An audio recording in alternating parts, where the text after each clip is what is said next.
ஹாய்ங்க எல்லாரும் எப்படி இருக்கீங்க? இன்னைக்கு நம்ம பார்க்க போறது தாய் கிழவி படத்துடைய கதை சுருக்கம் தான். இந்த படம் 2026 பிப்ரவரி 27ல ரிலீஸ் ஆனுச்சு. படத்துடைய director Sivakumar Murugesan and music director Nivas K Prasanna. இந்த படத்துல ராதிகா மேம், முனிஸ்காந்த், அருள்தாஸ், பாலசரவணன், சிங்கமொழி இவங்க கூட மற்றும் பல நடிகர்கள் இருக்காங்க. படம் ஃபுல்லுமே ஒரு சூப்பரான மெசேஜ். எப்படி லேடிஸ் வந்து எந்த அளவுக்கு வீட்டில் வந்து சிக்கனமாக இருக்கணும், குடும்பத்தை எப்படி பார்த்துக்கணும் அப்படின்ற மாதிரி ஒரு மெசேஜையும் கொடுத்து படம் ஃபுல்லுமே பயங்கரமான காமெடி. ஒரு எப்படி சொல்லணும், ஒரு சோகமான சீனில் கூட ஒரு காமெடி ஒன்று வச்சுருப்பாங்க. பயங்கரமாக என்ஜாய் பண்ணி பார்க்கக்கூடிய படம். இன்னொன்று ஃபேமிலியோட பிள்ளைங்களோட உட்காந்து அழகாக பார்க்கலாம் இந்த படத்தை. அந்த அளவுக்கு எந்த ஒரு முகம் சுளிக்கிற மாதிரி ஒரு சீன் கூட இருக்காது. என்ன கொஞ்சம் பேட் வேர்ட் யூஸ் பண்ணுவாங்க ராதிகா மேம். அது வந்துட்டு நார்மலாலே கிளவி இந்த மாதிரி இருக்கிற ஒரு கேரக்டரில் பேசுகிறதுனால டைரக்டர் வந்து அந்த மாதிரி எடுத்திருக்காரு போல். மற்றபடி படத்தில் வந்துட்டு எந்த ஒரு கெட்ட சீனுமே கிடையாது. அதாவது பார்க்க முடியாது அப்படின்ற மாதிரி எந்த சீனுமே கிடையாது. சூப்பரான ஒரு படங்க. எல்லாருமே தாராளமாக பார்க்கலாம். இந்த படத்தில் பார்த்தீங்கன்னா ராதிகா மேம் வந்து அவங்களுக்கு வந்துட்டு ஒரு 3 பசங்க இருக்காங்க, ஒரு பொண்ணு இருக்காங்க. இவங்களுக்கு நல்லா வயசாயிடுச்சு. இவங்க ஹஸ்பண்ட் வந்து இறந்து போயிட்டாங்க. இவங்க என்ன பண்ணுறாங்கன்னா, ஊர் ஃபுல்லாக வட்டிக்கு காசு கொடுத்து சம்பாதிப்பாங்க இல்லையா, அந்த மாதிரி தான் கொடுத்துட்டு வட்டிக்கு கொடுக்காதவங்களெல்லாம் பயங்கரமாக மிரட்டி கேட்குறது, பேட் வேர்ட் யூஸ் பண்ணி திட்டுறது, அந்த மாதிரி ஒரு கேரக்டரில் தான் ராதிகா மேம் வந்து இருக்காங்க. இவங்க வந்து பார்த்தீங்கன்னா திடீர்னு அவங்களுக்கு உடம்பு சரியில்லாமல் போயிடுது, பக்கவாதம் வந்துடுது. அதில் வந்து படுத்தே ஆயிடுறாங்க. அப்போ இவங்களை வந்து யாருமே பார்த்துக்க மாட்டோம் அப்படின்னு சொல்லிட்டு பசங்க எல்லாருமே வெளில போனவங்க ஃபுல்லாமே இவங்களுக்கு உடம்பு சரியில்லாதனால ஓகே பார்க்கலாம் அப்படின்னு சொல்லிட்டு வர்றாங்க. அவங்க இறந்து போயிடுவாங்க அப்படின்ட்டு வந்து ஊர் மக்கள் எல்லாருக்குமே ஒரே ஹாப்பி. ஒரு வயசானவங்க வந்து இறந்து போனாங்கன்னா ஹாப்பி ஆகுறது இவங்களா தான் இருப்பாங்க. ஏன்னா அந்த அளவுக்கு இவங்க வட்டி காசெல்லாம் பயங்கர ஒரு கொடூரமான முறையில் வந்து கேட்கறது, திட்டுறது, அந்த மாதிரி இருக்கவுமே அந்த ஊரில் இருக்க எல்லாருக்குமே இது எப்போதான் சாவும் அப்படின்ற மாதிரி ஒரு எப்படின்னா அவங்களோட சாவு வந்து எதிர்பார்த்து எல்லாரும் வந்து அவங்க வீட்டில் வந்து ஹாப்பியாக என்ஜாய் பண்ணிட்டு இருப்பாங்க. அந்த அளவுக்கு இந்த பாட்டி வந்துட்டு கொஞ்சம் எப்படி சொல்றதுன்னா ஒரு வில்லி கேரக்டர் மாதிரி இருக்கும்னு வச்சுக்கோங்களேன் ராதிகா மேம். இதுல என்னன்னா அவங்க பசங்க 3 பேர் வந்திருப்பாங்க. இன்னொன்று இவங்க பொண்ணு இருக்காங்க இல்லையா, ராதிகா மேமோடைய பொண்ணு வந்து வாழாமல் வீட்டில் வந்திருப்பாங்க அவங்க பையன் கூட. அவங்க அவங்க வீட்டுக்காரர் வந்துட்டு குடிச்சிட்டு இவங்க வந்து கொடுமைப்படுத்துறது அந்த மாதிரி இருக்கனால இவங்க வந்துட்டு நீ வேணா நீ போ, என் பொண்ணு என் கூட இருந்துக்கட்டும்னு சொல்லி வச்சுக்கிடுவாங்க. இன்னொன்று அவங்க பேரனையும் இவங்க தான் பார்த்துட்டு வந்து இருப்பாங்க. இதில் என்னன்னா இவங்க இறந்து போயிட்டாங்க அப்படின்னா அவங்க போட்டுக்கிறக்கூடிய 3 பவுனும் வந்து பொண்ணுக்கு தான் சேரும். வீடை வந்துட்டு பசங்க எடுத்துக்கிட்டாலும் அந்த நகை வந்துட்டு பொண்ணை தான் சேரும் அப்படின்னு சொல்லிட்டு அவங்க மருமையனும் வந்துட்டு என்னோட மாமியா முடியாம கிடக்கு அப்படின்ற மாதிரி அந்த இறந்து போகிற சூழ்நிலையில அந்த சொத்துக்காக வந்து இருப்பாங்க இல்லையா, அந்த மாதிரி ஒரு கேரக்டர்ல தான் இவங்க எல்லாருமே வந்து நடிச்சிருப்பாங்க. இவங்க பசங்க எல்லாருமே முன்னாடி இவங்க வந்து நல்லா இருக்கும்போது வீடு கேட்டப்போ நான் யாருக்குமே தரமாட்டேன், என்னோட வீட்டில் தான் நான் சாகுற வரைக்கும் இருப்பேன் அப்படின்ற மாதிரி இந்த அம்மா வந்து சொல்லியிருப்பாங்க. எழுதியும் கொடுத்துருக்க மாட்டாங்க. அதனால அவங்க பசங்க எல்லாருமே அவங்கவுங்க வேலையை பார்த்துட்டு அவங்க குடும்பத்தை காப்பாற்றிட்டு இருப்பாங்களே தவிர அம்மா வந்து பார்க்கறது பேசுறது எந்த ஒரு இதுவுமே இல்லை. அந்த மாதிரி ஒரு பாண்டிங்கில் தான் இருப்பாங்க அம்மா அம்மா பையன் எல்லாரும். அப்போ இவங்க முடியாமல் இருக்கும்போது இவங்க வந்து வந்திருப்பாங்க இல்லையா, அப்போ பார்த்தீங்கன்னா ஒரு நகை கடைக்காரவர் வருவார். வந்துட்டு அவங்கள வந்து பார்த்துட்டு ஒரு மாதிரி சோகமாக இருந்துட்டு வண்டியில் ஏற போகும்போது டக்குன்னு அந்த முனிஸ்காந்த் இருக்காங்க. அவங்க வந்து அந்த ஊரில் உள்ள ஒரு கேரக்டர் தான். அவங்களுக்கு வந்து கல்யாணம் ஆயிருக்காது, பொண்ணு யாருமே கொடுத்துருக்க மாட்டாங்க. இவ்வளோ வயசாகியும் அவர் கல்யாணம் ஆகாமல் தான் இருப்பார்.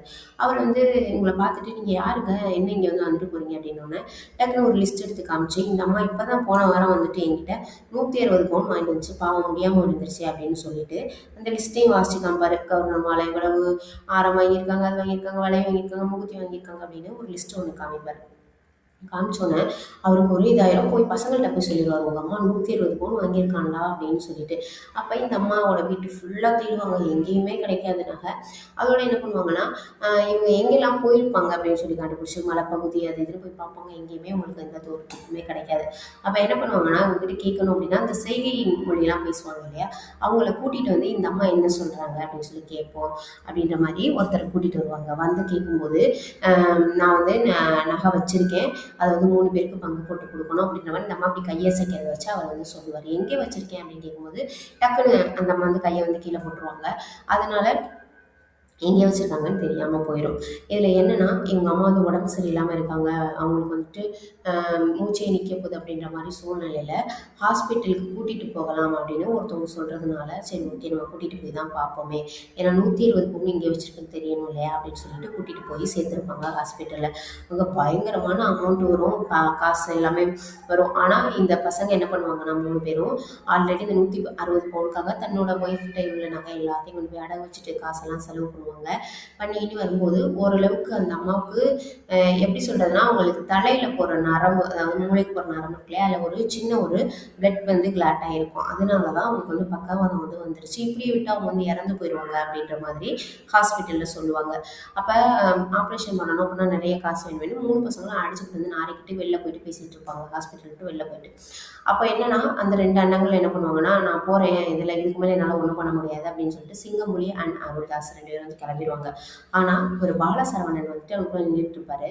அப்போ ஒரு ஆம்புலன்ஸ்ல ஒரு அம்மா, வயசான அம்மாவ ஏத்தி வச்சுட்டு, அவங்க வீட்ல உள்ளவங்க எல்லாரும் வெளில நின்னுட்டு, "வாங்க சார், வாங்க, வாங்கன்னு" சொல்லி கூப்பிடுவாங்க. யாருன்னு பார்த்தீங்கன்னா, ஆம்புலன்ஸ் ஓட்டுறவர் வந்துட்டு இங்க பக்கத்துல நின்னுட்டு பீடி குடிச்சிட்டு இருப்பாரு. அப்ப கூப்பிடும்போது இவரு பாலசரவணன் என்ன பண்ணுவாரு, "ஏங்க உங்கள தானங்க கூப்பிடுறாரு, பாவங்க ஏதோ ஒரு உயிருக்காண்டி கூப்பிடுறாங்க. வேகமா போய் எடுங்கங்க, வண்டியில போயிடுங்க. போய் ஹாஸ்பிட்டல்ல போய் சேருங்க" அப்படின்னு சொல்லும்போது, அவர் சொல்லுவாரு, "இங்க பாரு, உனக்கு ஏதாவது வேலை இருந்தா போய் பாரு. எனக்கு தெரியும் என்ன பண்ணணும்னு" அப்படின்னு சொல்லிட்டு அவர் வந்து திட்டுவாரு. ஆனா, அவர் பாலசரவணன் மனசு கேட்காம ஓடி போய் ஆம்புலன்ஸ்குள்ள ஒரு டாக்டர் உட்காந்துருப்பாரு. அப்ப அவங்க கிட்ட போயிட்டு, ஐயா என்ன சொல்றாங்கன்னு கேளுங்கய்யா. தயவு செஞ்சு உங்களுக்கு ஏதாவது ட்ரீட்மெண்ட் குடுங்க, குடுங்க, குடுங்கன்னு சொல்லிட்டு கத்துவாரு. அப்ப டக்குனு அவர் என்ன பண்ணுவாருன்னா, அவங்களுக்கு ஓடிக்கிட்டு இருந்த அந்த ஆக்ஸிஜன் டியூப் இருக்கு இல்லையா? அத ஆஃப் பண்ணி வச்சுட்டு, அவங்களுக்கு அந்த ஆக்ஸிஜனோட மாஸ்க் இருக்கும் இல்லையா? அத எடுத்து விட்டுருவாரு. எடுத்து விட்டோனே கொஞ்ச நேரம் அப்படியே மூச்சு வாங்குவாங்க. அப்படியே மூச்ச வந்து விட்டுருவாங்க. அவங்க இறந்து போயிருவாங்க. அத பார்க்கும்போது பாலசரவணனுக்கு அப்படியே கண்ணீர் ஓடும். அப்பதான் இறங்கி வந்துட்டு அந்த ஆம்புலன்ஸ் டிரைவரு கிட்ட பேசுவாரு. "என்னங்க பண்றாங்க?" அப்படின்னு. அப்பதான் அவரு சொல்லுவாரு, "இல்லங்க, பசங்க என்ன பண்றாங்கன்னா, தன்னுடைய பெத்தவங்கள வந்து பார்த்துக்கணும் அப்படின்னு சொல்லி யாருமே நினைக்கிறது கிடையாது. அவங்க இறந்து போகணும். ஆனா, நல்ல நேரத்துல இறந்து போகணும். இதுக்கு மேல நம்மளால ஹாஸ்பிட்டல்ல பார்க்குற காசு இல்ல அப்படின்னா, அவங்கள வந்து கொல்ல சொல்றாங்க.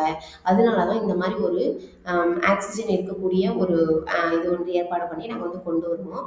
கொண்டு போய் வேற ஒரு ஹாஸ்பிட்டல்ல சேர்க்கறதுக்கு முன்னாடி, இவங்க வந்து அவசரப்பட்டு ரோட்லயே எடுத்து விட சொன்னாங்க. ஏன்னா, நல்ல நேரம் போயிருமா. பார்த்தீங்களா, எந்த ஒரு தாயாவது தன்னுடைய பிள்ளைக்கு வந்துட்டு ஹாஸ்பிட்டல்ல பார்க்கும்போது, காசு இல்ல என் பிள்ளைய கொன்றுங்கன்னு சொல்லுவாங்களா? ஆனா பிள்ளைங்க மட்டும் தான் அம்மாவ இப்படி சொல்றாங்க, அம்மா, அப்பாவ அப்படின்ற மாரி சொல்லும்போது அவருக்கு ரொம்பவே குற்ற உணர்ச்சி ஆயிரும். இப்ப காசு வந்து எப்ப வேணாலும் சம்பாரிச்சுக்கலாம் இல்லையா? ஆனா பெத்த தாய் தகப்பன் போனா கிடைக்க மாட்டாங்க. அப்ப என்ன பண்ணுவாரு அப்படின்னா, வேகமா ஹாஸ்பிட்டல் போயிட்டு அவங்க அண்ணன்கள்ட்டயே சொல்லுவாரு, "அண்ணா நம்ம வந்துட்டு காப்பாத்திரலாம் எப்படியாவது. இவ்வளோ தூரம் நம்ம செலவு பண்ணிட்டோம். அம்மாவுக்கு ஒரே ஒரு ஆப்ரேஷன் தானே. அது பொழைச்சிருச்சுன்னா நல்லது தானே நம்மளுக்கு." அப்படின்னு சொல்லிட்டு அவரு ரொம்ப கெஞ்சுவாரு. அவங்க அண்ணிங்கலாம் வேணாம் அப்படி இப்படின்னு சொல்லுவாங்க. ஆனா அப்ப சரி நீங்கலாம் போயிருங்க. நானே செலவு பண்ணிக்கிறேன். ஆனா அந்த நகையில யாரும் பங்குக்கு வரக்கூடாது அப்படின்ற மாரி அவர் சொல்லிருவாரு. அதோட ஓகே சரி ஆப்ரேஷன் பண்ணிடலாம்னு சொல்லிட்டு அவங்களுக்கு ஆப்ரேஷன் பண்ணிருவாங்க. ஆனா இவங்க பேசுற எல்லாமே அந்த அம்மாவுக்கு காதுல கேட்கும். அவங்களுக்கு அப்படியே கண்ணீர் ஓடும். இந்த காப்பாத்தலாம்னு சொல்றாங்க இல்லையா? அது அவங்களுக்கு இது பண்ணி அப்படியே கண்ணீர் ஓடும். அதுக்கப்புறம் ஆப்ரேஷன் பண்ணிருவாங்க. இந்த அம்மா நல்லா எந்திரிச்சு உட்காந்துருவாங்க.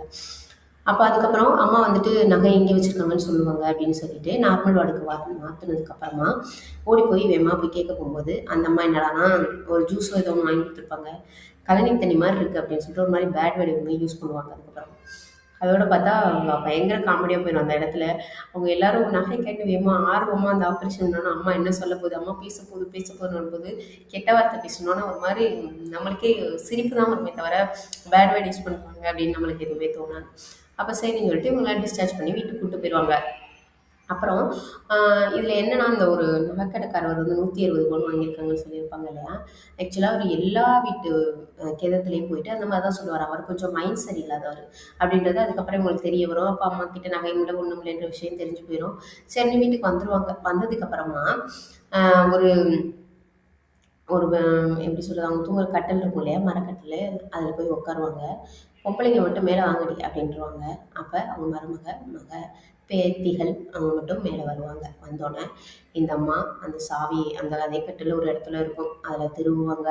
அதுலேருந்து சாவி எடுப்பாங்க. அத ஓப்பன் பண்ணுவாங்க. 300 பவுன் நகை இருக்கும்.